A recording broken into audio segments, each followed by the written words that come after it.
Hi, friends. Welcome to CORELIGHT'S Spiritual Weather Report. It is June 1st, 2025. This is Brad, and I am in Southwest Florida right now, which is one of my happy places here on this beautiful planet of ours. I just landed. I got back from 6 months in South Africa, and this is one of my favorite places to come to because I get to soak in the Gulf water and be with my beloved coconut palm trees. I literally hug them and talk to them. And I like to sing to the Gulf. I go soak and stand in the water, and I sing songs, and I offer my thanks to the beauty of the natural world here. Anyway, I'm delighted to be back. I will be here for about 6 months, and I'll be a bit of a nomad, moving around from place to place. So, whether you're listening live or in the future, it doesn't matter. We are all here in the field of love, and that exists in the eternal present moment anyway, no matter what linear time you're tuning in. So, before we begin our session today, I would just like to welcome everybody who's new to CORELIGHT, and I also welcome all of our old friends too. And for those who are new, every month I tune in on what's happening in the collective consciousness, and I'm always shown a few key themes to talk about on these calls. And today we have 5 themes. They are, number 1, navigating 2 separate realities. Number 2, how do we get through the madness? Number 3, where is your focus? Number 4, love in action. Number 5, joy in action. So for anybody who's new to these calls, I start by offering a guided meditation, and then I speak about the prevailing energies that are affecting us, and also about the spiritual principles that are most helpful for us right now. And then we always have time for questions and answers. And we will close the session with a brief guided meditation or prayer or whatever we have time for. And if you need to leave before the call ends, you can always listen to the recording later. We do send out the link to our email list, and it's also posted on YouTube. Before we get started, I just wanted to share with you a few little things, some housekeeping type things. First of all, I'm very excited that I can announce a Hold the Dates message. I've been invited to offer a small group retreat in Ashland, Oregon, and that will be October 10th through 13th. It's a Friday through a Monday. It'll begin on a Friday evening or late afternoon, and it'll end on the Monday morning. That Monday is Indigenous Peoples Day or Columbus Day, and so we'll have a nice full weekend for a small group. It's going to be intimate, and it's in a beautiful, beautiful location, so a private home. So we'll send out more information about that as soon as we know the details, but literally the dates were just fixed, so I thought I would at least let you know that that's going to be happening. I look forward to seeing you there if you feel called to come. Also, I will be leading retreats in South Africa in the first half of next year, 2026. We haven't fixed the dates for those yet. But there will probably be 3 or 4 of them: February, March, April, and May. The other thing I wanted to mention is, I mentioned this the last couple of months, but I'm going to share it again just in case you might have missed it, and that is that the course that I recently offered, the online course, the 7 Portals of Spiritual Awakening, it's available now as an evergreen course, which means that you can register for it anytime you want. It's one of the most powerful online courses that Leslie ever taught, and the live Q&A Zoom calls that I offered were recorded, and so they're now part of the course. They're posted there on the course site.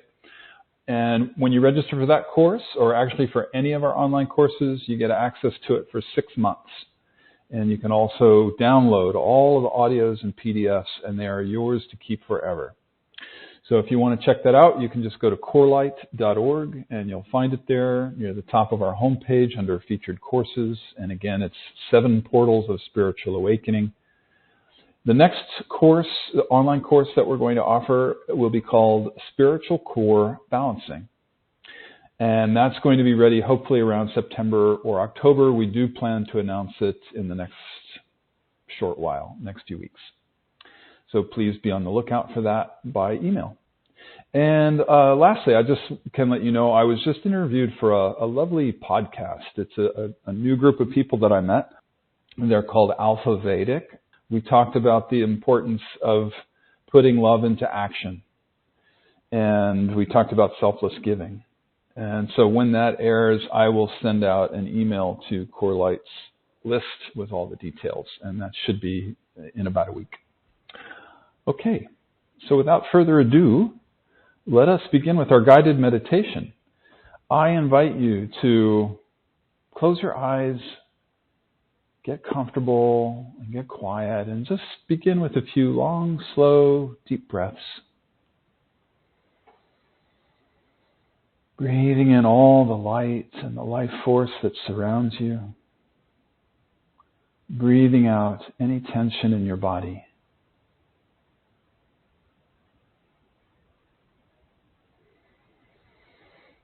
Breathing in love and joy. And breathing out stress.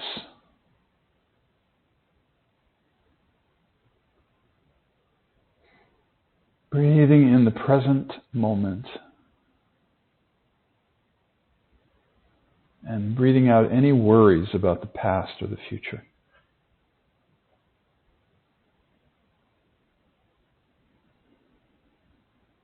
Just deeply, deeply letting go. Feeling your body relaxing.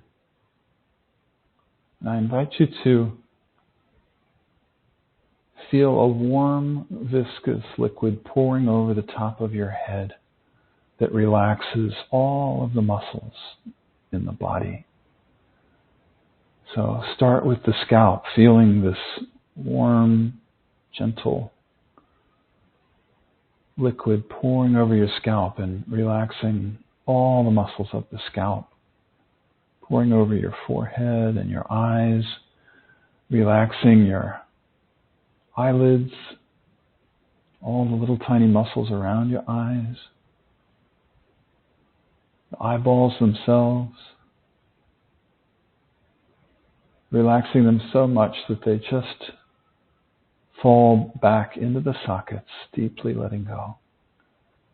And feeling this liquid pouring over the back of your head and your ears, your cheeks, your nose, your mouth. Just relaxing all of the muscles, especially around the jaw. We hold a lot of tension around the jaw, the back of the tongue. The back of the tongue is that very special place that when we relax that place, a whole region of the body relaxes. You can feel, if you can relax the back of the tongue, feel the back of the head and the neck and the shoulders and the jaw all relaxing together.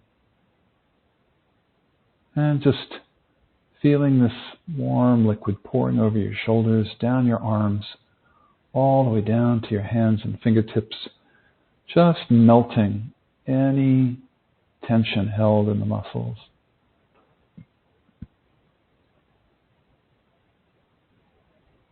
Feeling this warm liquid pouring over your back, relaxing all the muscles of your upper back and lower back.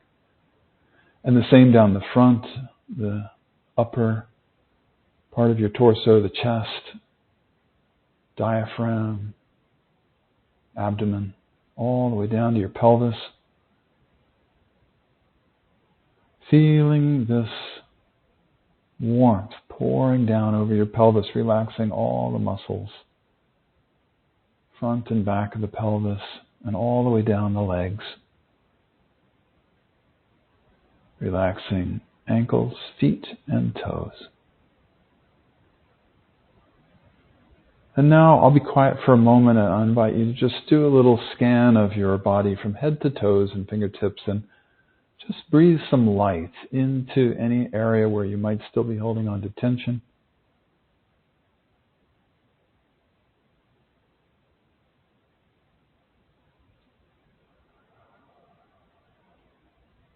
Exhaling the tension.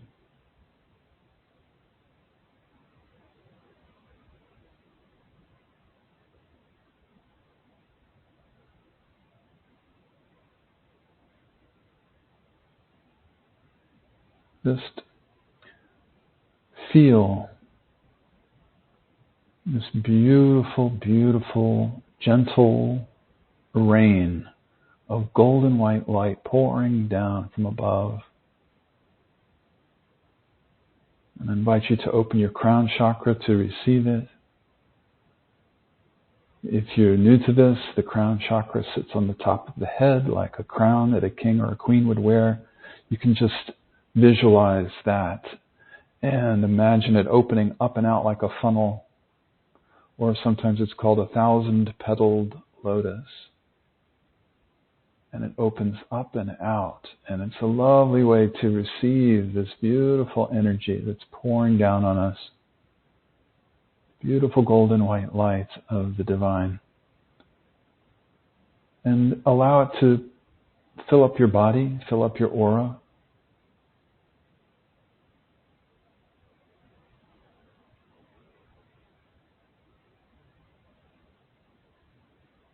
Feel every cell of your body soaking up this light, just like a miniature sponge.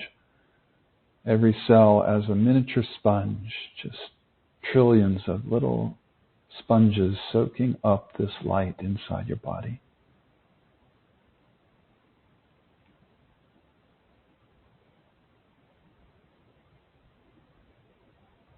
Continuing to breathe and relax with each exhale, breathing in the light.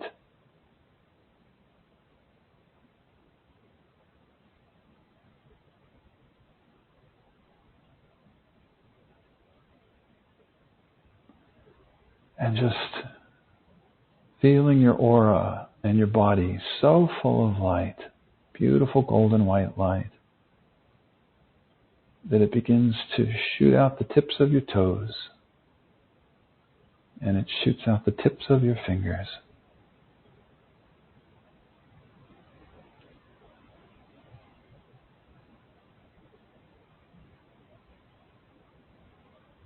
This is the energy of love, divine light and love.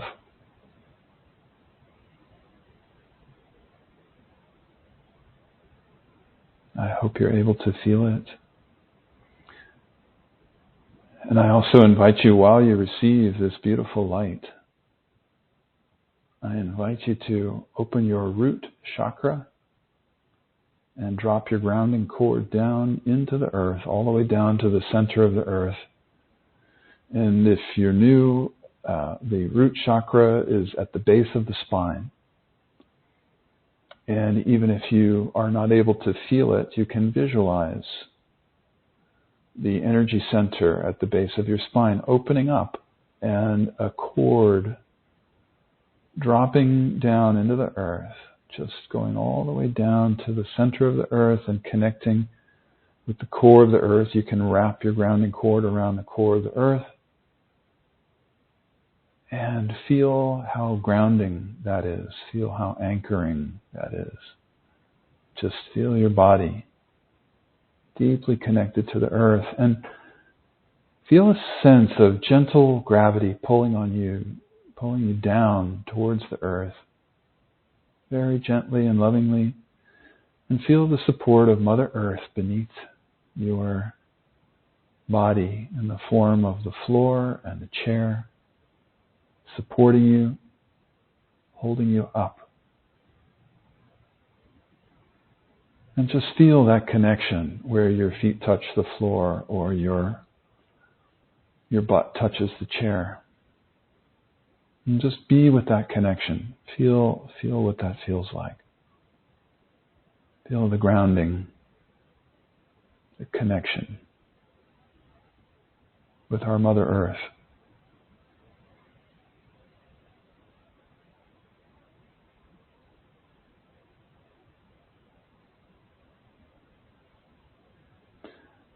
And just relax deeply, deeply into the embrace of Mother Earth, like a little baby being cradled in the arms of its mother. Completely letting go. Allowing her to hold you and nurture you like a little baby. Just completely letting go. So as you relax and receive this beautiful golden white divine light from above and the beautiful anchoring earth energy from beneath, both filling you up from both directions, I'm going to say a little prayer and an invocation for our call today. We call on Great Spirit,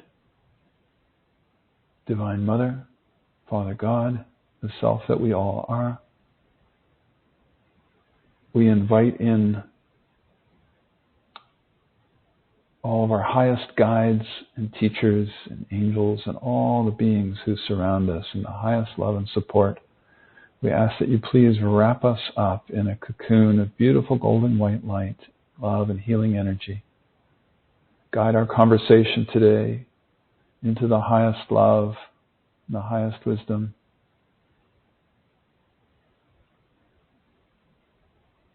Fill us up.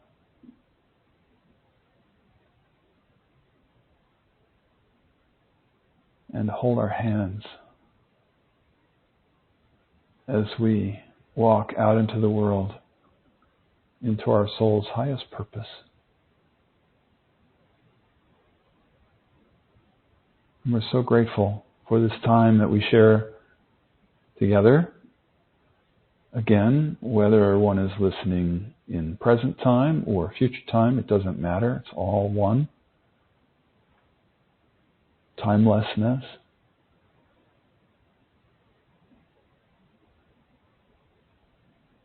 So we give thanks for the field of love that we share.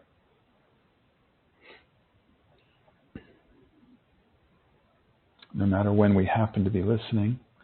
And we give thanks for this incredible opportunity to be incarnate on planet Earth right now at this amazing time. This time of extraordinary change, the pivoting between ages, as we leave the age of patriarchy or the age of separation, whatever you want to call it, and we phase out of that and into the new paradigm of the heart. What a blessing that we get to be here and help midwife this new paradigm of the heart that's being born within us and on the planet right now. Such an extraordinary time, beyond what we can even comprehend.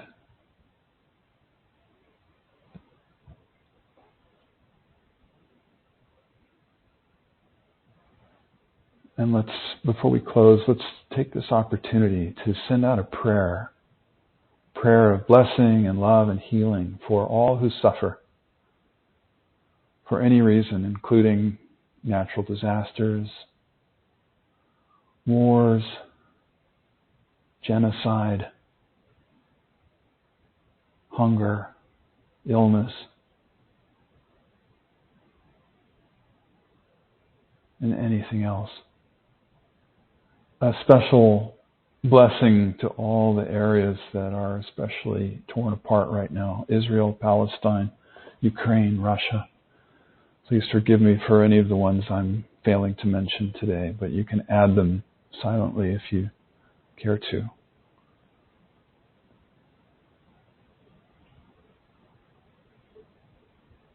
We pray for peace. We pray for an end to war, especially an end to genocide on this planet. Please make us instruments of your peace. Where there is war, may we sow peace. Please protect and inspire all those who are working for universal peace on this planet. Blessings to the whole of the natural world. Thank you. Thank you. Thank you. Alalaho.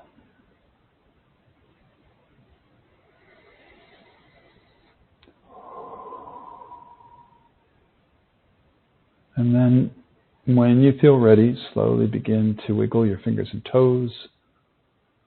Stretch a little bit. Gently coming back, bringing your energy back into the body, into the room. And when you feel ready, you can open your eyes. So I wanted to start with at least one quote today. Somebody shared a quote with me that I really loved. I want to read to you. It's by a chemist who I had never heard of. When a complex system is far from equilibrium, small islands of coherence in a sea of chaos have the capacity to shift the entire system to a higher order. And I don't know how to pronounce this person's name, but it's something like Ilya Prigogine, Nobel Prize winning chemist. I really love that quote. One last one. This is a quote from the Bible. Matthew. Knowing their thoughts, Jesus said to them, "Every kingdom divided against itself is laid waste, and no city or house divided against itself will stand." That's Matthew 12:25. So, let's dive in. Our first topic for today is navigating two separate realities. So I was mentioning at the beginning of the call that I've just returned to the U.S. It's been less than 2 weeks. I was away in South Africa for 6 months, and I always find this little window such a special time. It's a really great opportunity to feel the energy of the collective consciousness here. And I wonder if you've ever done that. Have you ever noticed how it's easier to feel the vibe of a place when you just arrive? You even like if you're at home, you go away. When you come back, you feel the energy of your town anew, your state, your country, wherever you are. And I find it's easiest when you first cross the border, right? Whether it's between countries or between states within a country, you've freshly arrived, and it's also easier to feel when you go from the countryside into a city or vice versa. And then it becomes much, much easier. You really get a sense of what's happening somewhere. And Leslie and I used to do this a lot. We would, I remember we would make a game out of it. When we were on a road trip in the U.S., which we often were, driving from state to state through various cities, and we would try to name the qualities of the consciousness that we could feel, and it was always fun to do. And we'd make a game out of it. So, like, I remember one, for example, when we first did it, we were passing through near Las Vegas, Nevada, the gambling capital of the world. And wow, the gambling vibe when we tuned in. The driver wasn't allowed to close their eyes, but the passenger could. And I remember just feeling the gambling vibe, and we came to call it lottery consciousness. It's that wanting something for nothing feeling. And that, when I really, I always remembered even being able to do that as a kid. I could feel when we were crossing a state border because I was sensitive enough that I could feel something was different about the place where we were, a different consciousness. So I've always found it to be a fun game, and Leslie and I took it to new levels. And now I love to do this every month, to tune in on the consciousness of wherever I am and share with you what I see. So anyway, I've been doing that like I always do. And I've been feeling the vibe here in the U.S. and attuning to the energy, and I can share with you what I feel. So as I do that, even if you're not in the U.S. or you're not an American, I hope this is helpful to you, because as everybody knows, what happens here has a big effect on the rest of the world. And so I figured, you'll find some degree of what I'm going to share playing out wherever you happen to be in the world, no matter what country you're in, no matter what state you're in the U.S. Every place has its shadow coming up. It is, it's a little like a different flavor of shadow in every country, but there's still some common themes that run through everywhere. I'm sure if you're listening to this, you must know what I'm talking about. But also, before I get into the details, I thought I should preface this for anybody who might be new to CORELIGHT and these spiritual weather reports. None of what I say has anything to do with a political party, ever. I don't get into that. Not with a leader, not with a party. I never go there. I'm not advocating for one side over another. So please don't misinterpret anything I say as having anything to do with any of that. I think all of that stuff is just a big part of the distraction and the manipulation that we're experiencing.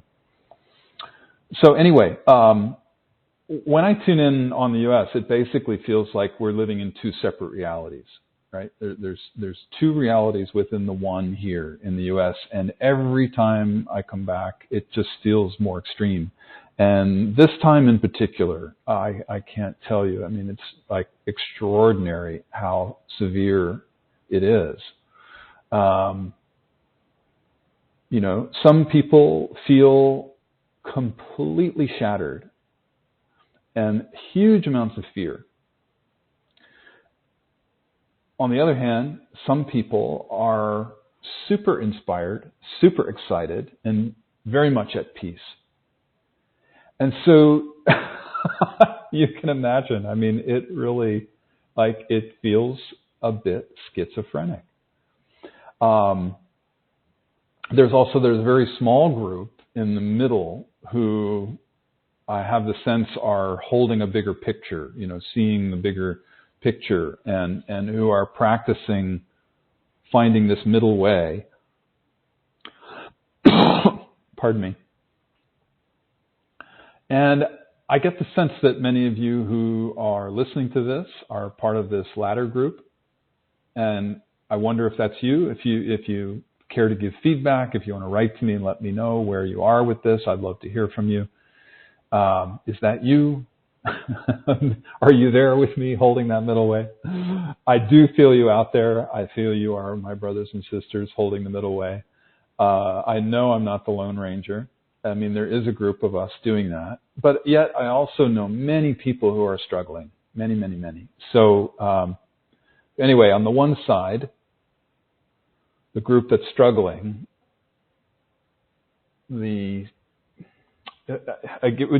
would take too long to try to describe everything, but I can give you just a little sense of what I feel. And so there's depression, anxiety, fear, especially fear. I think fear is the overriding thing. Anger is there too, but less so than the fear. Hopelessness. I mean, that kind of gives you a picture, and I know you can relate to what I'm talking to. I'm sure you all know plenty of people. If you're not in that yourself, you know plenty of people who are. And I've been told by friends here that a lot of people are feeling so traumatized that they're either on medication or, exhibiting really strange behaviors, like they can't be alone anymore, or I don't know, just extreme. It's almost like symptoms of PTSD is what I want to say. PTSD, post-traumatic stress disorder. That's mostly it applies to soldiers who come back from war. But I remember in the 90s, Leslie's guides told us that in the early 90s, they said every single person on this planet is suffering from PTSD. And that was 30 years ago, more than 30 years ago. So imagine now, after all we've been through. So I think the PTSD in the U.S. has really ramped up. Okay, so on the other hand, we have this other group. There's inspiration, there's excitement, there's hope, there's joy. What else? It's almost like the feeling of great opportunity, embracing a birth that's happening. It's that kind of thing. And so, I would imagine that many people experience a bit of both sides, and that's probably pretty normal. And as I said, especially if you're listening to this podcast, I would think you fall into that category where you're somewhere like holding the space in the middle, and you can empathize and witness those, empathize with the people who are feeling that first set of vibrations I was talking about. And if you go into them yourself, you're able to witness it. But I'd love to hear from you. I'd love to know if I'm reading that correctly with this group. So first of all, I guess I just want to offer my compassion for anybody who might be in that former category. I know many, many people are suffering, and so I'm really sorry that you might be having to go through that. I can understand how debilitating that is and how painful that is. So I wonder if any of you are experiencing that. I think many are experiencing at least some of it. So I thought we should talk about it today. Even if you're not experiencing it, you probably know people who are. And I thought maybe if we just discuss it a little bit, you might be able to help them through it more. Often, people like us, if you're on this call, I would imagine you're somebody that people turn to for advice and support and so on. So we can find solidarity together today. Anyway, I think the first and maybe the most obvious thing to say about this is that it has everything to do with what so-called news people are taking in. Our reality is literally being determined by what stories we're being told. And as you know, if you've heard these calls at all, you know how I talk about this. Many, maybe most of those stories aren't even accurate, and they're designed to manipulate, one set of facts, two spins put on it to polarize people. And the truth is somewhere in the middle. But we're invited to polarize and fear other people all the time. And most of it is not based even in any fact. It's a spin. So, with these spins and with what's actually going on in the world, the reality is that there's both positive and negative. There's good and bad happening everywhere in the world. It's not what we're being told to believe. So I'm of two minds about this. I was thinking I might speak about propaganda. And I realized that can be very controversial and it can be challenging for people. So let me just meditate on that and see if that's the right thing to talk about. I think I will. I think I'll go ahead and talk about it. I guess before I do, let me just say that if you're new to these calls, what we like to do at CoreLight is shine a light on the shadow. When you shine a light on the shadow, you're making the unconscious conscious, and that in itself is a healing. So I guess what I would say before I start with this is I would just invite you to be open to this idea. And we're going to talk a little bit more about this after I talk about propaganda. I want to bring in a bigger picture. But for right now, let's just bring in what we call the witness. Invite in your witness self to be in your heart center. And remember that you are pure awareness. You are pure consciousness. And all of this stuff, all the thoughts, the emotions, the dramas, the news, so-called, all of it, it's all just passing through. None of it's real. None of it's permanent. It's all temporary. And it's not who you are anyway. So, from that witness place, let's talk about propaganda. One set of facts, two spins to polarize people, like I just said. I think when I think about propaganda, I think about Russia, the USSR, as it used to be called. People who lived in Russia during that Soviet era, they say that propaganda wasn't put out always because the powers that be wanted people to believe the lies, but also so that people couldn't discern anymore what was true and what was false. And I heard that and I thought, well, that's really interesting. I never would have thought of that. But it makes sense. And so I went online and I actually talked to AI about this. I went to ChatGPT and I asked some questions. And I'm going to read to you, let me pull it out here. I'll read to you what was said to me. Okay, about propaganda. According to Aldous Huxley, the purpose of propaganda is to dehumanize certain groups of people in the eyes of others. Here's a breakdown of what this means, and there's 3 points. The first one is dehumanization. Dehumanization. Propaganda aims to make one group of people forget or disregard the fact that another group is also human with the same basic rights and feelings. Number 2, creating an us versus them mentality. By stripping certain groups of their humanity, propaganda fosters a sense of division and animosity, making it easier to justify discrimination, oppression, or even violence against them. Number 3, manipulation and control.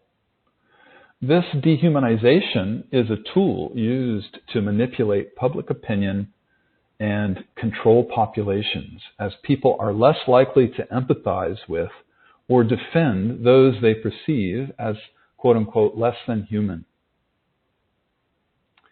In simpler terms, Huxley argues that propaganda works by convincing people that certain groups are not fully human, making it easier to treat them poorly or even hate them. That's the end of that. And then I asked ChatGPT, during the Soviet era, what was the purpose of propaganda? I heard it wasn't necessarily to make people believe the lies, but instead to make it hard to believe in anything. And here's the response. You're absolutely right to question the deeper purpose of propaganda. It's a complex and fascinating topic. While the official purpose of propaganda in the Soviet Union was to promote the values of communism, glorify the state and its leaders, especially Stalin, and maintain control over the population, there's a deeper, more insidious function that scholars and dissidents have identified, particularly in hindsight. And then it's got sections and lists. So the first one was official purpose of Soviet propaganda, and there's 5 things. Glorify the Soviet system and its achievements. Number 2, demonize enemies, both internal and external. Number 3, promote ideological conformity and suppress dissent. Number 4, create a unified Soviet identity across a diverse population. Number 5, build cults of personality, especially around leaders like Lenin and Stalin. The next section is called Deeper Psychological Purpose. As you mentioned, some analysts and dissidents, notably Václav Havel, Alexander Solzhenitsyn, and later scholars like Peter Pomerantsev, have argued that Soviet propaganda wasn't always about convincing people of a particular truth, but about destabilizing their relationship to truth altogether. That's what I found interesting. Destabilizing our relationship to truth altogether. This can be summarized in a few key points. Number one, cynical compliance over belief. People often knew what they were being told wasn't true, but they pretended to believe it because that was the safest way to live. This created a culture of doublethink, where private thoughts and public behaviors were completely disconnected. Paraphrased quote by dissidents. Here's a quote that they paraphrased. The point of propaganda is not to persuade, but to humiliate, because if they can make you repeat a lie, they own you. Number two, I have to interrupt this. I want to just say, and as a reminder, I am not talking about any particular political party or leader here. What I'm talking about is that the propaganda that we're subject to in our country and around the world, this has been going on for a very long time. It's not just this year, this has been going on for a very long time. So I don't know that it really matters which political party, left or right or whatever, whoever's in power at the time. There's certain agendas that march forward no matter what, like forever wars, like the economy, the dichotomy between extreme chasm between rich and poor, grows ever wider, and so on. So anyway, let's keep going here. Number two, this is under deeper psychological purpose. Number two, undermining trust in objective reality. When people are constantly bombarded with contradictory information or obvious lies, they may eventually become disoriented and lose trust not only in the government, but in any source of truth. This leads to apathy, a core feature of authoritarian control.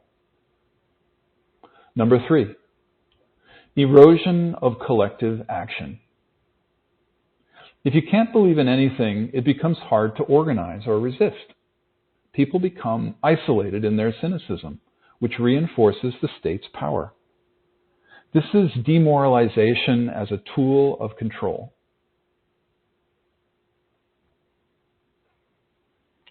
Okay, two more brief sections here. One is called Modern Parallels. This tactic, using propaganda not to persuade, but to confuse, exhaust, or numb, has been observed in other regimes and even in modern disinformation campaigns. The idea is that if everything's a lie, then nothing matters, and then the loudest or most forceful narrative wins by default. And then the last section, in summary. Yes, Soviet propaganda aimed not just to promote communism, but to saturate the information environment so thoroughly with lies, exaggerations, and contradictions that people became too cynical, confused, or afraid to resist. It fostered a climate of passive obedience, not necessarily one of genuine belief. All right, so I think one obvious first step towards a solution is to stop taking in anything that's part of the so-called mainstream media or the legacy media or whatever you want to call it, because it's not mainstream anymore. It is designed to polarize us and to make us afraid, angry, to manipulate us, to control us. So we can all just stop, just stop, turn it off. And just to be clear, I'm not talking about burying our heads in the sand either. I heard somebody call that news bypassing.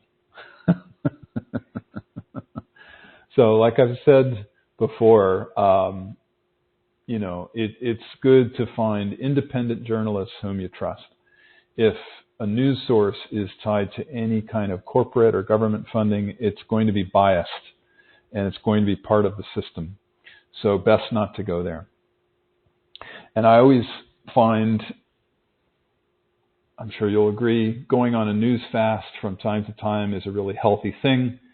I don't know about you, but even when I'm on a news fast, I find that the news that I need to know, it always comes to me in one way or another. A friend will tell me about something, or I'll see a headline somewhere, even if I'm not actively looking for news or whatever.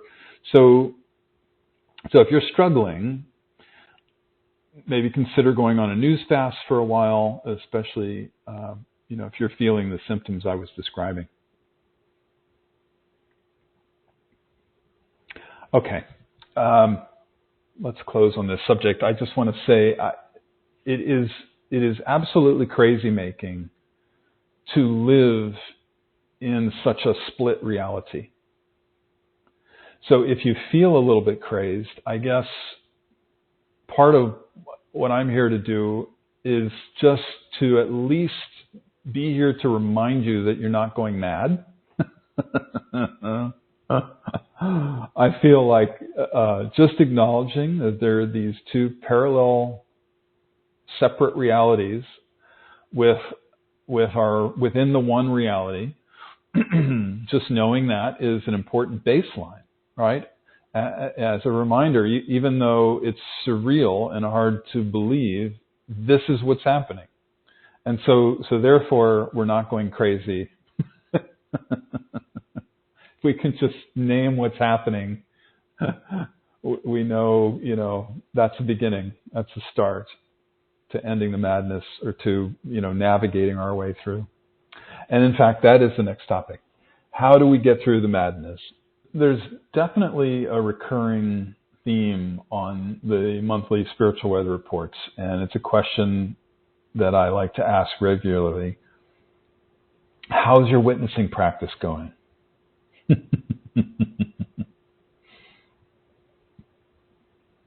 How is it? That's not a rhetorical question. I'm asking you, how's your witnessing practice going? Practicing witnessing is foundational for these times, for getting through any kind of significant change. And right now we're in the biggest ever, right, of any lifetime probably. It's reaching a crescendo, it seems like. So we're at this extraordinary place. If you might be new to the calls and you don't know what witnessing is, I mentioned it before on the call. It's that part of us that is connected to the higher self. It's that part of us that's at the fulcrum of a seesaw and remains balanced and peaceful amidst life's ups and downs. Witnessing is that place where we're able to reconcile polarities. I wonder how you're doing with that practice. How are you all coping with reconciling the many polarities we're facing? Ultimately, what this leads to, when we practice witnessing enough and we reconcile polarities enough, it leads to unity consciousness. Carl Jung, the famous Swiss psychologist, he talked a lot about holding the tension between the two sides of any polarity. And that is also a form of witnessing, to hold the tension between the two sides. So I wonder if you're practicing that at all. I wonder if you're doing that. And I can tell you, at least here in the U.S., I think we've all got to be practicing or we do go a bit crazy. It's like the practice, right? Witnessing and holding the tension between the two sides of the polarity. It's what it's all about. I give such thanks for those many, many years with Leslie hammering that point into us for decades. Yeah, I know many of you on this call were blessed enough to receive that as well with me. So, I know you're thankful as well.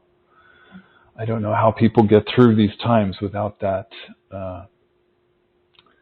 without those principles deeply embedded, and without those practices being a regular part of their spiritual practice. So anyway, like I was saying, there's just so much propaganda that's it's designed to divide us, to get us to fear other groups, or to be angry with other groups, or even to hate them, especially between left and right, or conservative, liberal, whatever you want to call it. But now I would even question those labels. I mean, I'm not even sure what all that means anymore. There's such a mix of things going on. And like we talked about before, that, well, I don't want to go into it again. Just the sense that, we're in this place where no matter who's in power, right or left, it doesn't seem to matter with certain bigger agendas. The forever wars continue, the economic disparity continues, surveillance state continues, censorship continues, the march towards totalitarianism continues. So those bigger things, no matter there's plenty of other differences, of course, between the sides, and I'm not trying to, make light of anything, but I'm just saying that those are some bigger things that march forward no matter what. And so, very, very important for us to hold the witness as we watch that happen. And I also want to be clear, practicing witnessing does not mean that we don't feel emotion. It's critical to feel whatever we need to feel. Plenty of good reasons to feel angry, right? Or sad about what's happening in the world. And in fact, if you're not feeling those things at times, there might be something wrong with you. I don't know, but plenty of reasons for those emotions to come up, and it's important to feel them. Witnessing doesn't mean we don't feel them. We need to give the heart its due. We need to allow it to express itself emotionally and feel what we need to feel. But it's especially important to practice the witnessing, remembering that we are pure awareness. The thoughts and emotions are passing through us, and then we come back to the memory of who we truly are, that we're not the emotions. And that we know the truth of who we are. We are love. We are consciousness. We're pure awareness. So when we can practice that, it makes it much easier to remain at that fulcrum of the seesaw, in peace and in balance, even when the times are changing significantly, even when we're, feeling very emotional. And like I said, it is a practice. If we were perfect at this, we would be perfectly enlightened. So it's a practice. We slip, we forget, we get, we make things real, we buy into the drama, whatever it is, and then we come back, And generally the witness comes back whenever we're ready to learn. The witness is that part of us that is ready to learn.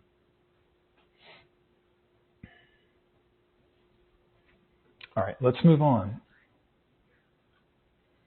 The next topic, where is your focus?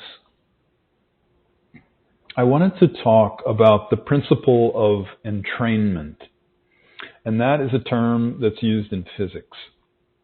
It has to do with resonance and vibration. So, for example, if you strike a tuning fork in a room with a piano, the piano chords that are the same note as the tuning fork begin to vibrate. And that's the principle of entrainment. And it's the same with human consciousness and energy and emotion. For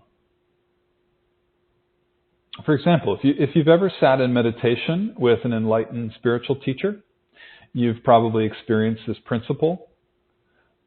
One soul who is vibrating at a very high and powerful level can create shifts in consciousness in larger numbers of people. And that's how entrainment works with consciousness. It's not just about musical notes. So I don't know if you've ever read the book Power versus Force by Dr. David Hawkins, but he talks a little bit about this in there. How a high consciousness can offset, high consciousness in one person can offset the consciousness of many, many people vibrating at a lower rate, like in fear, for example. So entrainment also applies to us, to each of us, every day in how we create our own reality. So, for example, if, let's just say, I don't know, like let's say you're vibrating a joyful energy, then you're going to attract to you joyful people, joyful experiences, joyful circumstances. At least, even if it's not that, you'll at least be able to see the joyful aspect of the situations that you encounter, because that's your vibration. That's what you're entraining to. Or another example, if you're vibrating, let's say, the energy of victim consciousness, then you'll attract situations that resonate with victimization. Or at least you'd see the victimization in the situations that you draw to yourself. So it's like, I think of it as looking through a lens, right? Whatever we see, whatever the inherent quality of the lens is, and then we project that onto the situation we're looking at. So if we choose to look through a joyful lens, we're going to see and we're going to attract joy. And if we're in victim consciousness, then our lens is going to reinforce that in whatever we're looking at. And I want to think of this is an important point, so let me give you an example.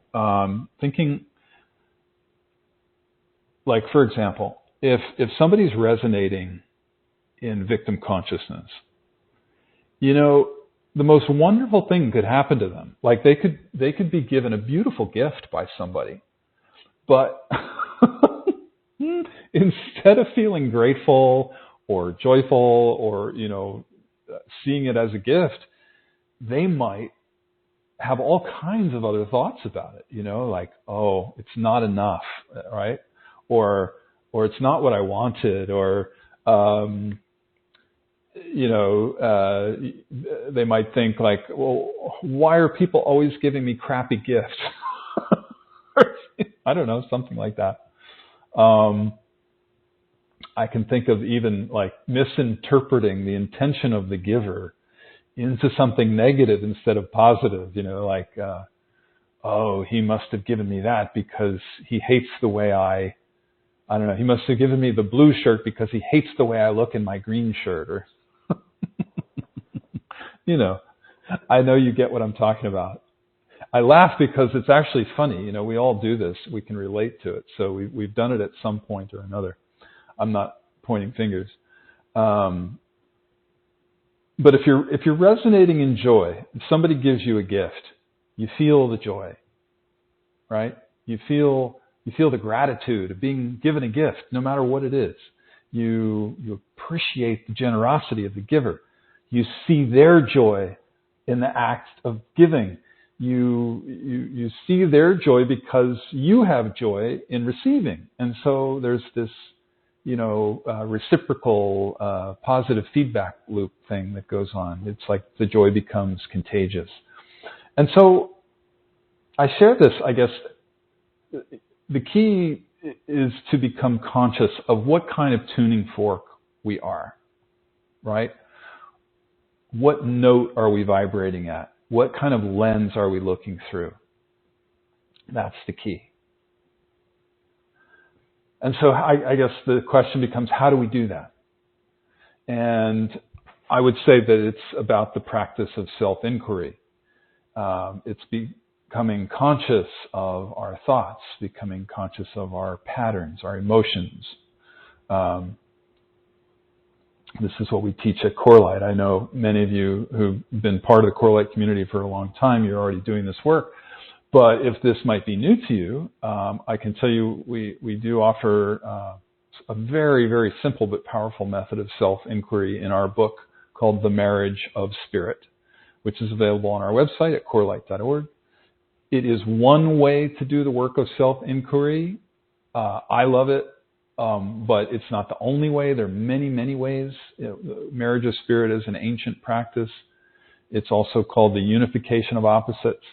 But you don't have to use that one. You don't have to use our way. It's just important to find some form of self-inquiry that works for you. And the important thing is just to do it, to do whatever it is that works for you. There are many, many forms out there nowadays. But in any case, it's one of the most important practices. It's the way to get through these times of huge change, extreme polarization. This work of self-inquiry and witnessing, this is what's going to move us as a collective into unity consciousness. So, for example, if you practice witnessing your own thoughts and you realize you're running some kind of victim programming, and which no doubt every single human being on the planet has done this at one time or another, usually not even realizing that we're doing it. I would guess many live mostly in victim consciousness without even realizing it. Then you want to do the inner clearing work to shift that. And in the end, shifting out of victim consciousness is about recognizing the gift, recognizing the opportunity in any given situation, right? What did we learn? How did we grow? What was the gift? What was the opportunity here? Ultimately, it's about that journey of moving into forgiveness and into unconditional love.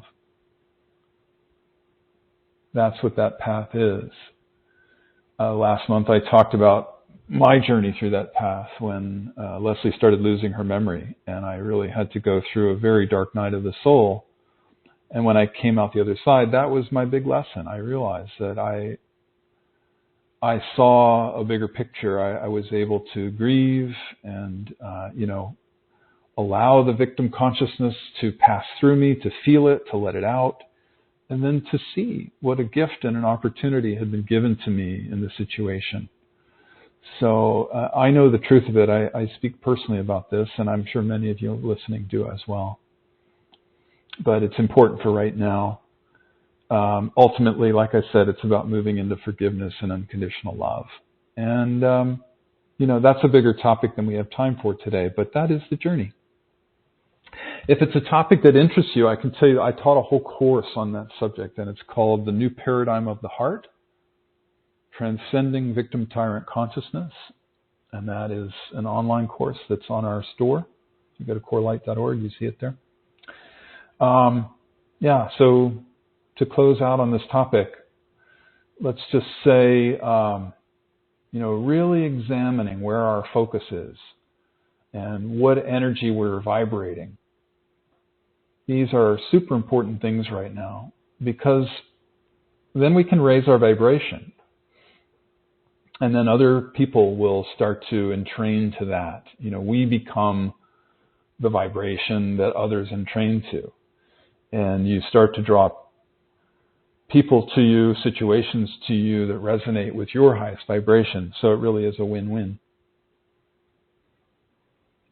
So the next topic is love in action. Like I said, I just came back from South Africa, where we have our humanitarian arm, Seeds of Light, which is doing wonderful, wonderful work of serving the marginalized community of Acorn Hook, including orphans and vulnerable children. I just absolutely love going into the villages to visit our friends out there and to see our projects thriving and serving so many wonderful people. And as I got back to the United States from South Africa, it was so much on my mind. And I told you at the beginning of the call, I was just interviewed for a podcast. And that's what they wanted to talk about. They wanted to talk about Seeds of Light, and they wanted to hear, what I had to say about giving, basically, about selfless giving. And then the other thing that happened, I'm giving you the reasons why this subject came up, by the way, love in action. I just made a video about selfless giving for our new upcoming online course, Spiritual Core Balancing. That is one of Leslie's amazing courses that we're representing. And one of the subjects, she gave a talk, an audio, beautiful audio on the subject of selfless giving. And so I went looking for old footage of her talking, video footage talking about selfless giving, and I created this little 5-minute video. And so selfless giving just feels up right now. It's like, I'm calling it love in action, but the two terms are sort of synonymous for me. Love in action, selfless giving. Seeds of Light's tagline is love in action. And so, forgive me, I'm not even sure exactly what I want to say about selfless giving, but I can tell you it's an antidote. It's an antidote to times like we are in right now. Because selfless giving and putting our love into action, these are some of the highest vibration things we can do. They immediately raise our vibration if we're struggling, to take our attention off of ourselves and put the attention on those less fortunate. I've watched this happen countless times to friends, students, other people who are deep in the shadow and feeling so horrible. But then as soon as they are able to help someone else, as soon as they're able to find somebody else to support, somebody whose needs might be greater than their own, they immediately shift out of the pain and they raise their vibration into love, into joy. And I can tell you it's true with Seeds of Light. I spoke at length about it on the podcast, and I don't want to take that much time. If you're interested in the subject, you can listen more to the podcast when it gets announced in a week or so. But I guess I felt like it was important to say that in these challenging times that we're in, since we are the midwives of this new paradigm of the heart, I think one of the most empowering things we can do is not fight against what we think is wrong and bad and terrible, but rather to focus on what we want the new paradigm to be and do that. Put our energy there. And so selfless giving, love in action, putting our attention on a project or on service of some kind that's going to help other people, something that we would like to see the new paradigm be about, even if it's a small act of a random act of kindness, even if it's a small thing like that. It can be bigger. You can start a nonprofit if you want. I remember when we started Seeds of Light, it started very, very small. It started because we were heartbroken when we learned about the plight of AIDS orphans in South Africa. We learned that this was in 2000, and we learned that there were about 1.5 million AIDS orphans in South Africa, and we just thought, well, we had just built our house. We actually hadn't even built the house yet. We had just bought the land and we're building the house, and we thought, we can't live here and not do something. So we went out and found women who were running what were called children's homes, taking in the orphans and supporting them without much money. Generally they were broke. And so we would pass the hat at our meditation events in the U.S., and then we'd bring the money to South Africa and share it with these women, with these courageous women, loving women who were supporting all these kids. And so that's really how it started. And over the years, it just grew and grew and grew, not only because there's no shortage of need, but because Spirit was so supportive of the project. It was like we just had to think of a way to serve, and within moments, the money, the resources, the energy, the time, or whatever, people were there to do it. And so when we engage in selfless service and putting our love into action, we're met more than halfway by Spirit. You know, the invisible hand is working really, really hard to support anyone who's doing anything that looks like service, that looks like helping other people. And I'm certain that most of you on this call must know exactly what I'm talking about, because I know we're of like mind, so I'm sure that you've had that experience. But I think it's up this month because it's so incredibly effective. And if you're somebody who's struggling, if you're getting caught, or if you know people who are getting caught in this downward spiral, maybe it's best to encourage them to start helping people who are less fortunate than themselves, you know? And this is how we're going to birth the new paradigm, just by building it. We'll just start doing it and building it ourselves, and eventually the leaders will catch up with us.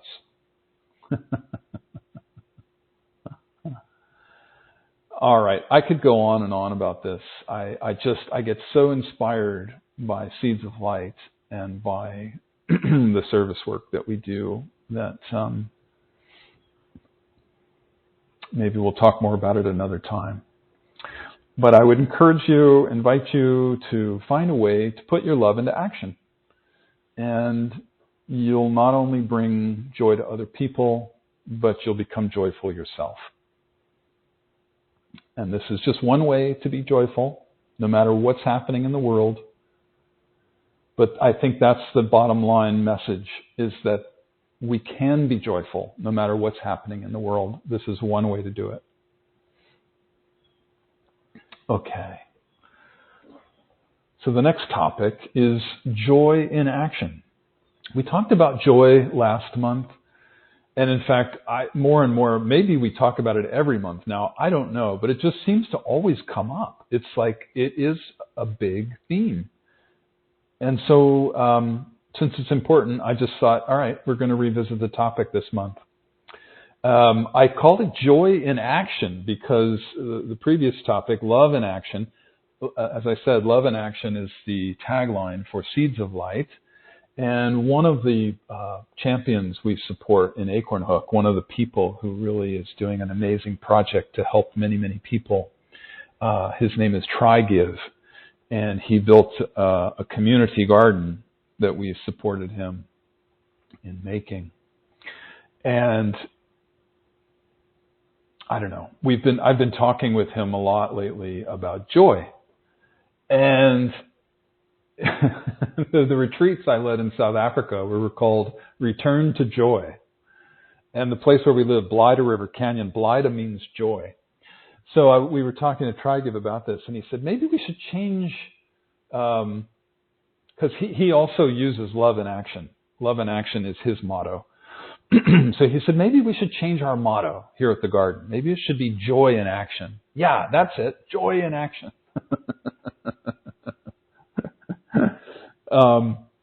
So I think they're pretty interchangeable, honestly. You know, love in action leads to joy in action. Joy in action leads to love in action. So there's not a lot of difference. I would say joy is our highest vibration, and it's also the highest manifestation of the spiritual journey. And it's the main reason that we incarnate on planet Earth as souls, to experience joy. And I know we forget that. Most people forget that that's why we're here. We're here to experience joy. And I think, you know, life can just get so hard at times that we forget it. We can't even believe that that might be true, but it is the metaphysical truth. So I know a lot of people who have trouble with joy, and they actually actively resist joy, you know. And I think all of us have at one point or another, probably. Forgive me if you haven't, but I think there's a part of most people we think thoughts like, well, how can I feel joy when there's so much suffering in the world, right? And I'm too busy to be joyful. I confess, I have had that thought. I'm carrying too much responsibility to be joyful. These kinds of crazy things, they sound funny when I say them, but they're true. We think these things. So I've had all of those thoughts at least more than once. And I know many, many people who are actually there right now. But what I keep coming back to is what we were just talking about. We can always find joy, no matter what's happening in the world, no matter what we're thinking, no matter what we're doing, no matter how much change is going on, we can always find joy. And so we just talked about one way, putting our love into action, doing some form of selfless giving or selfless service or whatever you want to call it. There are many ways. And so I think it brings us back to the topic of entrainment. If we're vibrating at that high rate of joy, we're going to resonate with joy, and we're going to attract joyful experiences to us. And it's not just for us, but I would say this is the greatest gift that we can give the world. To live in our highest vibration, to live in joy, because then others start entraining to that vibration that we hold. So my invitation to you for this month is to give it a try. For the next month, maybe, or for a week, however long you want, but maybe till the next spiritual weather report in 4 weeks from now, when you wake up each morning, let your first thoughts be things like, I'm going to entrain to joy today. As much as possible, I'm going to see and feel the joy in each moment of today. I'm going to share my joy with at least one person today, but with as many people as possible. So anyway, these are the things I'm thinking of, but you'll come up with your own, I'm sure. But to give that a try, to really, I don't know if you ever do dream work, but it's very, very effective right before you fall asleep. If you tell yourself what's going to happen the moment you wake up, it usually is true. So like if you say, I'm going to remember my dream and I'm going to write it down as soon as I wake up, if that's your last thought when you fall asleep, that will be what happens when you wake up. And you can do the same with this. You can say, before you fall asleep, you can say, all right, I am going to remember these affirmations for joy as soon as I wake up in the morning. And there's a power in doing it the moment that you become conscious, because you're still in that liminal state between waking and sleeping, between conscious and unconscious.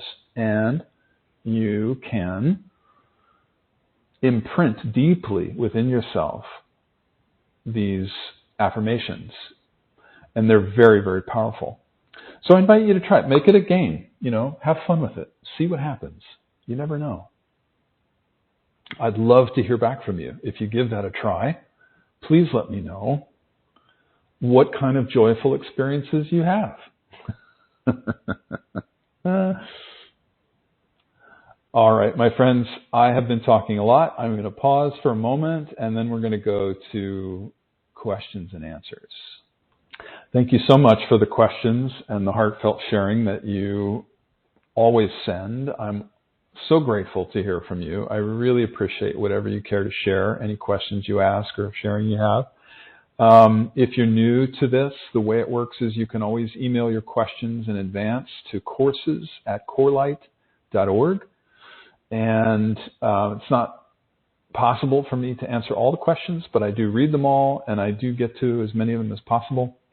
And if it doesn't get answered by me, an answer always comes from somewhere, whether a dream, a book, another teacher, a friend. You'll get the answer from somewhere as long as you've put it out there. So I wanted to before we actually dive into the questions, I wanted to let you know that I heard from a number of people about one of the topics on last month's Spiritual Weather Report, and it was the topic of telepathy. The topic was, we're all telepathic. And so I spoke about telepathy, I think maybe for the first time ever in that would have been April, I forget the date, but April 2025. And so I got a lot of positive feedback about that discussion, and I just wanted to thank everybody who contacted me to let me know that you appreciated that topic.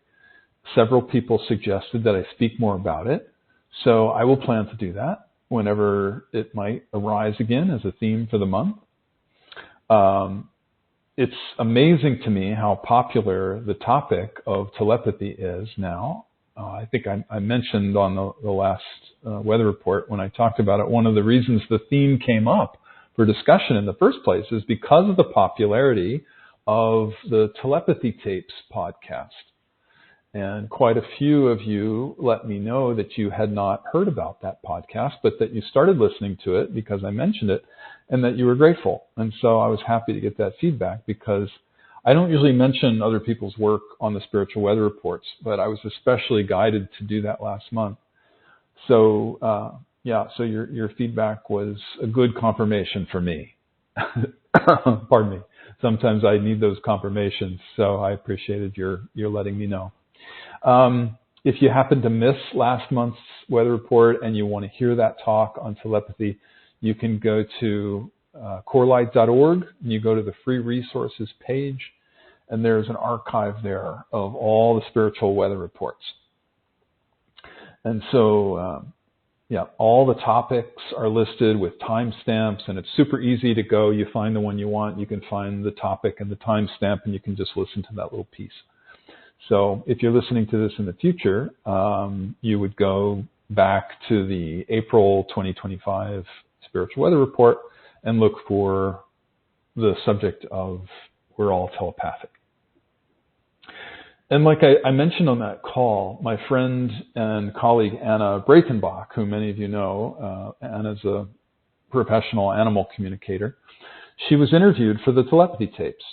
And that is episode 7 of the current season 2, which I think is called the Talk Tracks, if I'm not mistaken. Anyway, it was one of the reasons the topic came up last month was because Anna had been on it, and there was a flurry of activity. Anna and I worked together. If you want to know about CORELIGHT'S work with telepathy, you can go to our interspecies communication page, and I co-teach a course online with Anna called For the Love of Animals. And so it's funny, ever since Anna's been on there, we've had a flurry of activity for the course. So if you're from that, if you came from that direction, I welcome you. The first question for today is from Karen. Karen says, I have read that animals do not have free will as humans do and live mostly by instinct. So then, what purpose does their suffering serve? So that's a great question, Karen. Thank you for asking it. And what comes to mind is to share a story with you. I remember, 25 years ago, when Leslie and I were first starting to live in South Africa. At least I was first starting to live there. She was obviously born and raised there, but she hadn't been there for a couple decades. And like I said before, we learned about the plight of AIDS orphans. And one of the things we did was we traveled around and visited different places that were caring for the orphans. One of the places was a hospital. And in this hospital, we walked into a room, and it was a large room full of incubators. And there were these little tiny, tiny, tiny babies, all of whom were orphaned and very, very sickly. You could see that they were emaciated, malnourished. They might have been, a few weeks old, but they were very, very wrinkled, and you could just see that they were terribly sick and they were suffering. And it was such a painful sight. It was so, terrifying, so horrifying, tragic, that I remember Leslie broke down in tears. Pardon me. And she said to her guide, she told me this later, this happened inwardly. She talked to her guides and she said, why? Why would any innocent little baby need to come in and have this experience of suffering? I remember some of the kids were older, like maybe months old, but still fit in an incubator. They were so small. They hadn't died yet, but they were like, just being kept alive. And it was so heartbreaking. And so Leslie asked her guides this, and she said they told her that not all of the souls in those precious little bodies of those little babies were human souls. Most of them were actually angels. They were angels who came in to inhabit those bodies with the purpose of helping to open other people's hearts. The purpose of helping to open the global heart, to foster compassion in other people.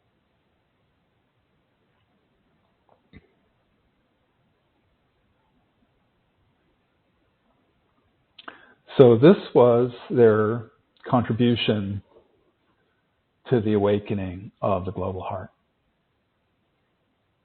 And I've never forgotten that, of course. It's indelibly imprinted into my psyche. And I feel like it must be the same for animals who suffer. It's definitely not for no reason. It's not that there's no purpose behind it. You ask what purpose their suffering serves, and if it has to have a purpose, I would definitely say that it's to help open compassion in the hearts of others. Sorry, my heart's breaking right now when I think of the suffering of children and animals and, helpless beings in the natural world. It truly is heartbreaking. And I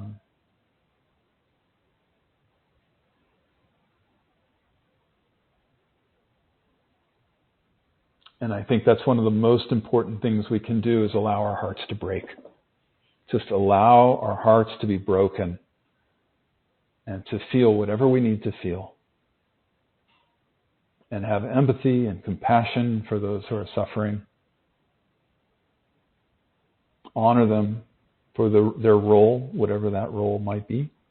This certainly is one, the one I'm talking about right now.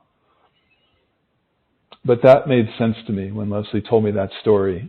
It was kind of the only thing that made sense, quite honestly. You see that kind of suffering and you think, what is this? Why?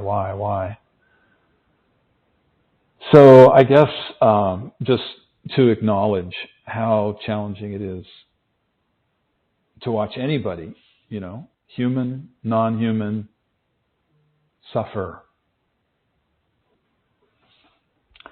So Karen, I want to thank you for your question, and I want to honor I can feel your heart. It's a very sensitive heart, and that you love animals very much, and I can imagine how painful it is for you to watch the suffering of animals. And so I hope this is helpful. I hope it gives some meaning, sheds some light on things. Let me know, please. The next question is from Jocelyn. I have a question concerning the impact of AI. I've heard different people with a connection to spirit who have different opinions. One is saying that if we merge with technology too much, we lose our still mainly undiscovered potentials and lose our connection to spirit and higher dimensions. We will become slaves of darker forces. Others are saying that it offers a great opportunity for growth. We will work together with our light bodies and have a better connection with our consciousness and therefore create a better world. For me, it is confusing. I always want to choose love over fear, so that means I would go with the last statement. But still, I do know there is a lot to be discovered and a lot of knowledge is held back. What is your vision on this subject? Thank you so much. Excuse me, I'm just going to take another sip of water.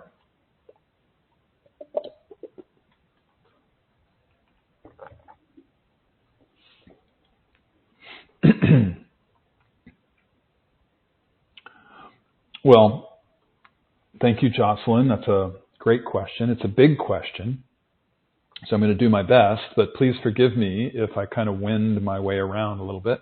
Many issues involved here. And I don't claim to be an expert, I confess in advance. But I have done some research into this. I've read some. I've watched some documentaries. I've got my own intuition that I can share with you. So first of all, I think I just want to be clear. You're asking about the impact of AI, but specifically, I think you might be referring more to transhumanism, which is when humans merge with AI and machines. And I think all of that's important to talk about. So I'm going to take your question that way, and I'm just going to talk about all that. I think this is going to be a really huge issue playing out in the coming decades, but especially in the next few years, like maybe next decade, even 5 years. But, the basic question I think most people wonder is, are we going to get the Terminator or are we going to get Data, the friendly one from Star Trek? It's really about, is AI our friend or our foe? Can we trust it or not? Is there some middle way between these two sides of this polarity of Terminator versus Data? And I think so much of it depends on humans. We're the ones who are teaching and programming the AI. I mean, it's going to depend on the consciousness of those doing the programming, right? To me, that's what makes sense, since the AI is going to be learning from us.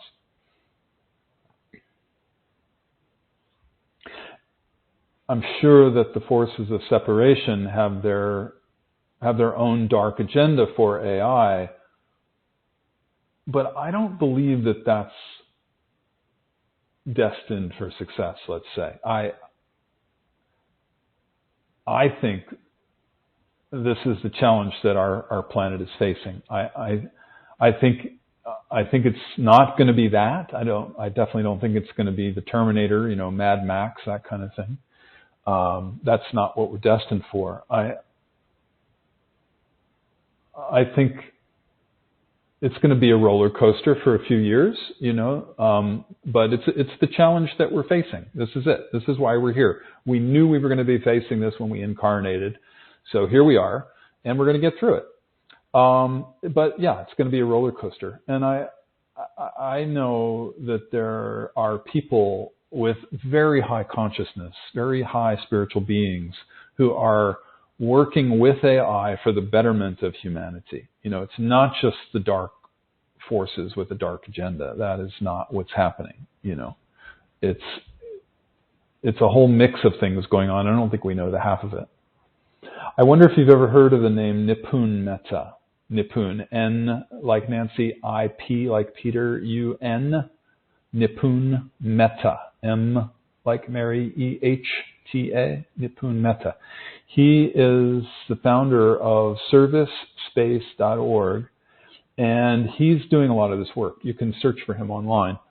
Do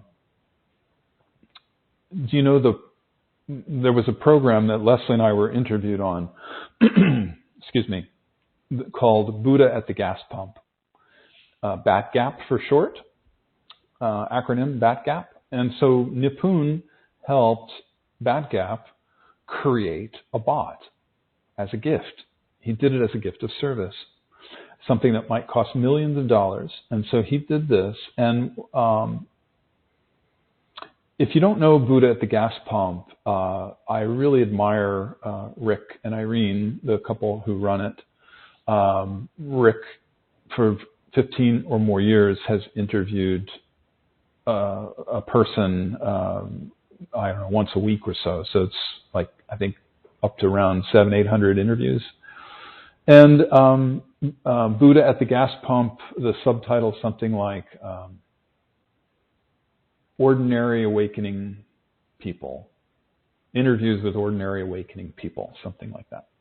So they've interviewed spiritual teachers, philosophers, university professors, people who have had some kind of awakening experience, many people who are quite well known, others who are not known at all, people from all walks of life, all over the world. It's truly a beautiful show, and he's asked these people many, many beautiful questions so that we can get a glimpse of what awakening looks like in all the different forms. You know, for 8 billion people on the planet, there are going to be 8 billion different forms of enlightenment. So I really love the show for that reason. And I suggest, or I invite you to go, you can, for free, you can play with the BATGAP bot. It is a very, very high use of artificial intelligence. What they've done is they've fed into, well, first of all, let me back up. So I was told, I talked to Rick Archer, the host of BATGAP, about this, and he said there are two kinds of bot. One bot is called horizontal, the other is called vertical. And again, I'm no expert, I don't claim to know the details, but this is what I was told. So the vertical kind of bot is like ChatGPT or OpenAI. It's these ones that encompass the entire internet. So it's horizontal, meaning that it goes out horizontally and, you know, uses all the information that anybody's putting into it on the internet. So that can be anyone from, you know, a saint to a Satan worshiper. You know, somebody in the military versus somebody who's working for peace. It's everything. So that AI, the horizontal AI, is drawing on all of that information that's put into it from all these varied sources. You don't even know if what some people are putting in is true or not. The vertical AI is different. The vertical AI is where you put into your bot only the information that you want. So it's controlled.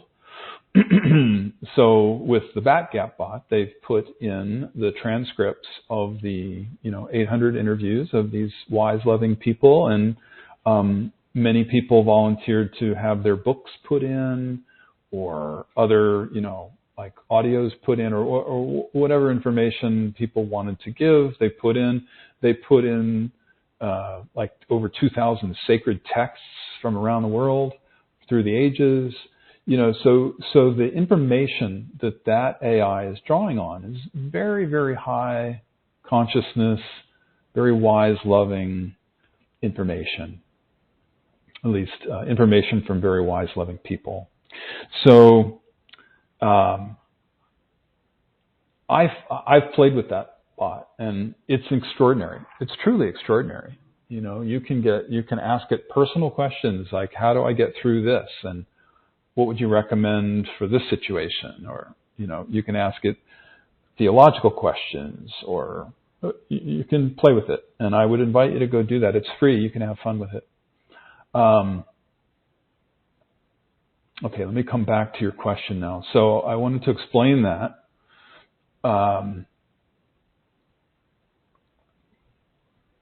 What's happening now is that Nipun Mehta has offered all of us, anybody who was interviewed for Buddha at the Gas Pump, he's offered us our own bot. And so I'm sitting with that. I'm planning to do something around that. I haven't announced it yet. Pardon me. But that's the plan. So one day we will have a bot like that for CoreLight that I'll be happy to share with you. Anyway, I know that Nipun and many others with positive intentions are working with AI for the betterment of humanity. And I believe our future is going to include benevolent AI that is a huge support to the evolution of human consciousness. But I think it's a little ways away. I think we're seeing just the beginning of it with these projects that I'm describing. And so for now, I would be super careful about interactions with AI, especially horizontal AI. I think specifically the concern that you raise, Jocelyn, is a valid one. Let me go back and read what you said here. You said, if we merge with technology too much, we lose our still mainly undiscovered potentials and lose our connection to spirit and higher dimensions. We will become the slaves of darker forces. So I think when you refer to merging with technology, I get the sense you're probably talking about transhumanism, which is where you can get a chip implanted in your body, for example, and the chip is connected to AI. So I wonder if that's what you mean. Anyway, my understanding is that that's already available. They're already saying that they've done it. For example, they helped a blind person to see with this technology. They've helped a lame person to walk, and so forth. And that's fantastic. Of course it is. It sounds like a very high use of the technology. And they're saying they can put a chip in somebody's brain to help, heal damaged parts or improve cognitive skills or make people super smart or super strong or whatever. But I guess for me, the question is, who controls the chips? I mean, even if it's helpful in the beginning, do you really want a chip inside you that's connected to an AI that you don't know what its entire intention might be? What if that AI is not totally benevolent? What if the forces of separation are somehow involved with that AI? It does not sound like the greatest idea to me to go getting a chip in your brain, or anywhere for that matter. Not quite yet.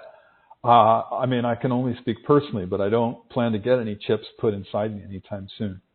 For me, it feels only prudent to wait and just see how all this plays out. I do feel very strongly that our future on this planet will be, for lack of a better description, a Star Trek-like civilization. I think we'll be using technology, including AI, in ways that we can't even imagine right now for the betterment of humanity and Earth. I think we'll ultimately interface more deeply with technology, but not in a disempowering way. I think we'll be doing it in a way that's empowering and supportive to the evolution of our consciousness. So in fact, I think that technology already exists. I think we're just not aware of it yet. We haven't been told about it. I've heard about two kinds of technology. I'm just segueing a little bit here, but this feels important. So there's two kinds of technology that I've heard of. One is called consciousness-assisted technology, and the other is technology-assisted consciousness. So the second one, technology-assisted consciousness, that's what we've been talking about here, where tech including AI, assists our consciousness to enhance our capacities, making us stronger, making us smarter, helping us heal, or whatever. And the first one, the consciousness-assisted technology, is where our consciousness somehow interfaces with technology to guide it in an optimal way. Like, for example, I've heard that this is how space travel works. The thoughts of the pilots literally guide the ship. And as I speak these words, I'm certain this must sound absolutely insane if this is the first time you've heard of it. So I apologize. And I promise you I'm not insane. But honestly, I don't claim to know, but I have heard this from people who I trust, people who claim to have firsthand knowledge of this kind of technology, that it exists. It's been known about for decades, in fact. It's in use. It's just being kept a secret. So we don't talk about this much on these calls, but since it came up, I just thought I should mention it, that's part of our future. It's part of what awaits us, which is very exciting. All right, just to circle back to your question. The very end of your question, I want to make sure I covered it all. Let's see, you say, for me it's confusing. I always want to choose love over fear, so that means I would go with the last statement. But still, I do know there is a lot to be discovered and a lot of knowledge is held back. So yeah, choosing love over fear, that's super, super important.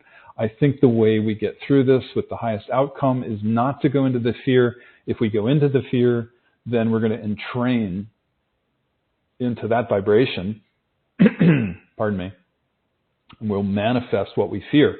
And that's just a metaphysical truth. It's just how it works. So I think you're absolutely right to practice choosing love over fear. And it doesn't mean, that we're naive or foolish or that we're going to ignore the dangers. That also doesn't work. I think it's important to be fully informed, do our research. And if we feel fear around this stuff, then we examine the fear and we clear it. And then we can choose courage and love instead. I think I also just want to add, if you want to know how to clear fear, we're talking about clearing fear. We teach that in most of our online courses. For example, the most recent one we put up online, the 7 Portals of Spiritual Awakening. I recorded some new guided meditations for clearing fear and moving through fear. There are also many home practices in the new paradigm of the heart for clearing fear. So if that interests you, you can go find those. And yes, Jocelyn, you're right. There's still so much knowledge about these technologies being held back and still much to be revealed. And I think that's the part of the excitement for the future. So much to look forward to. The truth will start to come out. It's already starting to come out.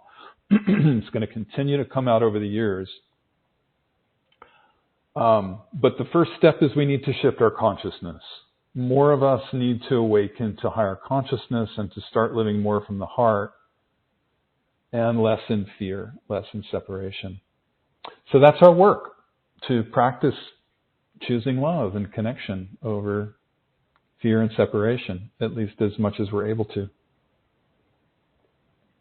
All right, thank you so much. I hope that's helpful. Oh my gosh, I'm looking at the time. Holy moly. There's one more I wanted to just share quickly, and then we'll end. This was a sharing, not a question, but it felt important, so I'm going to read it. It's from Diana. I listened to the April 27th Spiritual Weather Report, and I was moved to tears hearing you about Freedom Day and the powerful story of forgiveness at the Truth and Reconciliation process. I've heard you tell that one before, and it moves me to tears every time. Especially, I want to honor you for the moments that your voice breaks and your tears come, and tell you how much I feel that apologizing for that is no longer part of the new paradigm of the heart. I think I need to tell you that, because of a recent example in our political scene in Holland. A man named Peter, an MP, who spoke with the courageous voice of his heart in the Dutch Parliament, eventually exposing and initiating an inquiry into a scandal in which the government, the tax office, had made widespread mistakes which had disadvantaged citizens selected under the radar for their foreign-sounding names. This Peter then went on to win a large number of seats for his new party in Parliament because I believe people felt his truth. But just recently, he had to resign from leading this new party, having had to stop work 3 times because of burnout. He could not bear the political climate anymore. At his resignation speech on TV, he again spoke from his heart, bursting into tears several times, apologizing and hiding his face. Sounds familiar. I felt then that it is so important for men like him and you to stand in the heartfelt power of their tears. Well, for Peter, it is maybe not possible, but for you, dear Brad, it is possible. Making the impossible possible. Fasten your photon belt. Deep gratitude for all you are and do. With all my love, Diana. Well, thank you. Thank you so much, Diana. You are absolutely right. I receive your kind, loving words. Thank you so much. Emotions are indeed powerful. They are a yin power. Logic is the opposite equivalent yang power. And we're taught that the yang is strong and the yin is weak. You know, we're taught that emotions are weak. And so, especially as men, women are too, I think, but less so. And so I cannot promise that I will be successful all the time because, you know, that's something that's so deeply ingrained in most of us men. But I do practice not apologizing for my emotions and remembering that emotions are a power, not a weakness. And I guess it's funny, I had a whole conversation with somebody about this just a couple of days ago. And I was remembering and sharing with this person saying, I remember when I first met Leslie, I was 28. No, I was 28 when I met Leslie, I think. And I was so shut down. I mean, I really could not access emotions at all. And for the first many years of our relationship, she literally taught me what I call emotional literacy. And it's the ability to feel emotion and name it and allow it. And I had to become emotionally literate. It took many years. And God bless Leslie for taking the time with me to do that. I think most men don't have that opportunity, but also don't want that opportunity. Most men don't want to go there because they believe emotions are inferior and weak, and if they feel their emotions, they'll be their survival is threatened. Basically, you know, most boys are raised in what I call the culture of cruelty, and you're taught very early on, don't show emotion because that means you're vulnerable and then you're weak and you get picked on and you get beat up. So it's literally a survival that is threatened by showing any vulnerability, meaning any emotion. So it takes time to really come out of that and heal from that, and a deep commitment to do that healing work and to want to come out of it and to access emotion. So it's funny, before I couldn't feel emotion if you paid me, and now I'm so sensitive. I can't turn it off. I cry the silliest things now. I can't even believe it. And I cry like in public in front of people. That was never something I could have ever imagined, actually. So I'm deeply, deeply grateful to have reawakened my sensitivity and my access to my emotions and to be emotionally literate. Anyway, so that's my little response to your sharing, Diana. Thank you so much. I'm deeply grateful to you. I receive your words of wisdom. And with that, I'm sorry I didn't get to all the questions today. Apologies. I'll hopefully get to more next month. All right, so let's take our last, we've only got a couple minutes. I think let's close for the day. Let's have our closing prayer. So I invite you now to sit comfortably. If you've been multitasking, it's a good time to stop. Just get comfortable, pause, take a few long, slow, deep breaths.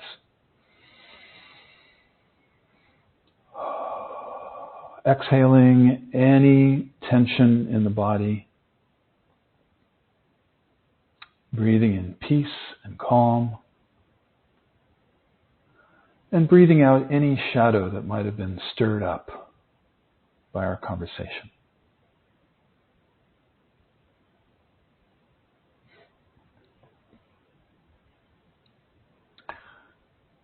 We give thanks for this time that we share.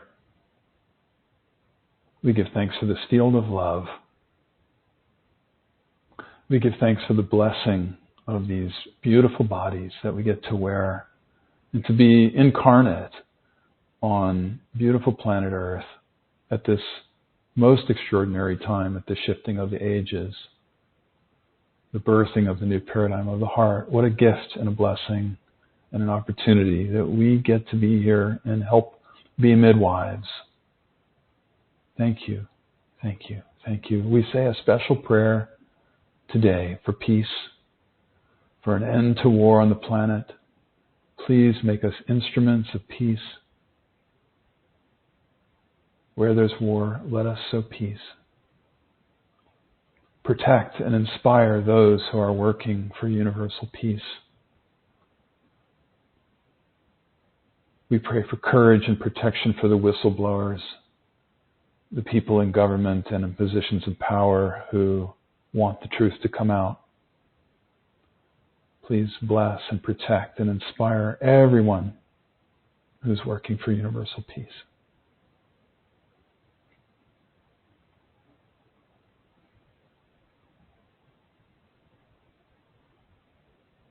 Thank you, thank you, thank you.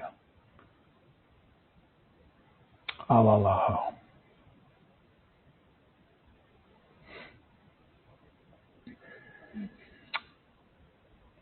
Thank you, my friends. When you feel ready, I invite you to slowly come back into the room, into your bodies, and open your eyes and begin to stretch. Thank you so much for joining me today or in the future, whatever linear time might happen to be. And I send you all my love from beautiful, sunny South Florida. And the next time I talk to you in 4 weeks, at the end of June, I will be somewhere in the northeast of the U.S., I think. I'm not sure. I'm going to be a nomad, so I'll see you. I'll see you from somewhere, probably in the U.S. All right. Lots and lots of love to you. Many blessings. Bye for now.